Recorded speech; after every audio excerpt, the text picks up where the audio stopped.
I personally don't like commercials. And so I'm like a channel surfer. When a commercial comes on, like I'll surf right past it. I used to mostly listen between 88 and 92 megahertz because that's like the non-commercial band. Got to remember that my original training is I'm basically what they call a spectrum manager. I worked with the FCC to get frequencies, the electromagnetic spectrum, set aside for new services. So I'm a spectrum geek, is a fair thing to say. So I knew there was a need for content without commercials. Secondly, I knew there was a need for the content that we have in big cities like New York, in all the other places in the country. So I said, how can I go about doing that?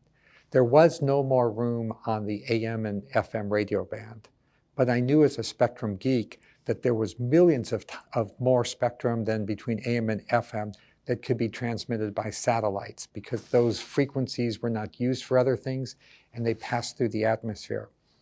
So I studied the physics of it. I designed the satellite communication system. I found the radio frequencies that would pass through the atmosphere and pass through like the leaves in the trees, places like Rock Creek Park and whatnot, as good as possible. There's a lot of just devil is in the details issues, like when it rains, leaves absorb more frequencies when they didn't. I pulled all this together. I went to the FCC, which I knew because that was my business, that was my career. I said, I propose we create a satellite digital audio radio system, which is the technical name for Sirius XM.